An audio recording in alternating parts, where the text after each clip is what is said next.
The man known to history as Leif Ericson, or Leif the Lucky, was the first Viking to ever set foot on North American soil. He was an Icelandic explorer and the son of Eric the Red, who was known notably as the founder of the first Norse settlement in Greenland. Leif is known in the annals of history as the first European to cross into continental North America, approximately half a millennium before Italian explorer Christopher Columbus. His tale is an embodiment of bravery and relentless pursuit of horizons unknown to many. He has been credited, according to Norse sagas, as the one who, around the year 1000 AD, had established a Norse settlement in Vinland, modern-day Newfoundland in Canada. Leif's story begins in the late 10th century when he was born. There are no records of his place of birth, but it was assumed that he was born in Iceland, where his parents met and which, at the time, had been colonized by Norsemen, particularly from Norway. He was born to Eric the Red and his wife Thjodhild. He was also the grandson of Thorvald Asvaldsson, the father of Eric the Red, who had been exiled from Norway on the charges of an unknown count of manslaughter. It was in this period of exile that Eric founded Greenland west of Iceland and established its first permanent settlement there. From Leif's lineage, you will see a pattern of adventure-seeking men. He even shares the same ancestry as Nadod, the Norse Viking who is known in history as the discoverer of Iceland. Due to limited records of Viking civilizations, there are no records of Leif's exact date of birth. However, it has been roughly estimated that he was born in the circa 1970s. He had two brothers, Thorstein and Thorvald, and a sister, Freydis. Also in his childhood, he found a foster father in Tryggr, one of Eric's thralls, a word used in Viking society for slaves, who had been charged with the responsibility of taking care of Eric's children. According to the Norse sagas, Leif Ericson was a wise, considerate, strong man. Most say he was of striking appearance. He had left for Norway when he became of age, possibly to serve as a retainer to its king, Olaf Tryggvason, and this was the start of his valiant adventure across tumultuous seas and new horizons. While on his journey to Norway, according to the saga of Eric the Red, he made a stop at the Hebrides, where he and his crew enjoyed most of their summer. It was at this place that Leif fell in love with a noble woman called Thorgunna, and it was not long before they had their son Thorgils. When it was time to leave, it was said that Leif refused to take Thorgunna along with him without her family's express permission. So he left both her and their child in the Hebrides to continue his journey. It is recorded that Thorgils was later sent to Leif, but there is little account of what became of him or his interaction with his father. In fact, it is only Leif's second son, Thorkel, whose mother is unknown, that would later be mentioned in the sagas as Leif's successor. After arriving at King Olaf Tryggvason's court, Leif was converted to Christianity. According to the writings found in Heimskringla, which is the best-known manuscript of the Old Norse King's sagas, Leif was charged with the mission of converting settlers in Greenland right after his conversion. The journey to fulfilling his commission began almost immediately, but in the process, he encountered a hiccup in the course of his journey. He navigated treacherous waters until his ship was ultimately blown off course. This was how he discovered Vinland, a land to the west in modern-day Canada, which was rich in wild grapes, as well as other resources and fertile lands. This was when Leif began to assert himself in the walls of history. His encounters with the native people of Vinland were remarked by the saga of the Greenlanders, and the saga of Eric the Red as peaceful and welcoming. Instead of using dominance or force or seeking conquest, Leif adopted the use of diplomacy and respect. This manner of engagement ensured the prevalence of peaceful exchanges and a mutually beneficial relationship that lasted throughout his stay at Vinland. Details of his adventure, however, are contestable, as there are no concrete records that are ever 100% accurate, but only varying accounts from different sagas. Some sagas, like the one found in Flateyjarbók, another Old Norse manuscript, record nothing of Leif's ship getting blown off course or discovering Vinland during his journey from Norway.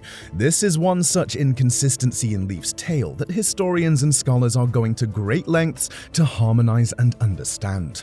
In addition, there are differing accounts of how his commission actually went. As referenced in Heimskringla, Leif's father, Eric the Red, reacted coldly to the news of his son's conversion, while his mother, Thjörhildur, became a Christian and built a church. But in Flateyjarbók, it is indicated that after his return to Greenland, Leif discovered that everyone in the country, including his father, had converted. Additionally, some versions of Olaf Tryggvason's saga point out that in order to fully convert his people, Leif had a priest and clerics accompany him from Norway to Greenland. Regardless of whatever account proves true, there is one fact all sagas speak with one voice about, and this is the earnestness of Leif and his entourage in spreading Christianity. If it is indeed accurate, then the missionary work of Leif, as well as his companions from Norway, would make them the first Christian missionaries to the Americas. And this far predates the voyages embarked on by Christopher Columbus centuries later. So, after Leif's return from Vinland, his father, Eric the Red, died, making him next in line as the chief of the Viking settlement in Greenland. His journey pretty much ends after his succession as chief around 1000 CE. This is because he is last mentioned alive in the saga of St. Olaf in 1018, and then in the saga of the Sworn Brothers, it was noted that his second son, Thorkel, had become the new chief by 1025. From these records, it is speculated that Leif died sometime between these timeframes, possibly in Greenland. Leif Ericson will always remain an icon of curiosity and pioneering. His tale shakes the world of literature, art, and pop culture as he is constantly portrayed and referenced in several books and the media. As a skilled sailor, he stumbled upon a continent that no one had known existed at the time, and no one discovered until a millennium after. For achieving such an incredible feat, Leif had brought more valor to the Vikings in history, and this glory has successfully made its way into modern-day popular culture. His discovery of Vinland, as well as his people skills, set him apart in Viking history. This legacy has had such a massive impact on historical narratives that even after more than a millennium, it still illuminates various aspects of Norse and North American history and culture. Leif's exploration and discovery of Vinland was a remarkable feat that challenged existing and prevailing knowledge of his time and expanded the horizons of the known world. The nature of his voyage paved the way for and inspired future European explorers like Columbus, with the tale of his valiant adventures circulating popular culture. He has served as an inspiration for new generations to venture into unknown lands and uncharted territories. Another of his legacies is his position as the bridge between the Old World and the New World. His expedition to Vinland contributes to the existing knowledge we have of the early interactions between Europeans and the Americas, and this has helped shape the narrative of Viking exploration in the region. Till now, the historical accuracy of his journey remains subject to debate among Viking enthusiasts and scholars. While there is proof dating back to Leif Ericson's time of Viking settlement in North America, specifically in Newfoundland, there is no record whatsoever to prove the extent and duration of the Viking presence in that region. But irrespective of this fact, his discovery of North America still has archaeological and historical backings that hold water in world history. As a testament to his historical importance in Scandinavian and American culture, Leif Ericson has enjoyed several commemorations and celebrations even to date. In Scandinavian countries such as Iceland and Norway, he has been regarded as a national hero, and his achievements are celebrated yearly through festivals and memorials. In the United States, October 9th is dedicated to Leif to commemorate his legacy and recognize the contributions his historic voyage made to North America's history and literature. Leif Ericson Day serves as a day of reflection for the natives of North America on the importance of exploration, knowledge-seeking, and cultural diversity as was exemplified in the life of Leif. This continued celebration and retelling of his story ensures that his legacy as an adventurous seaman and even diplomat endures in history.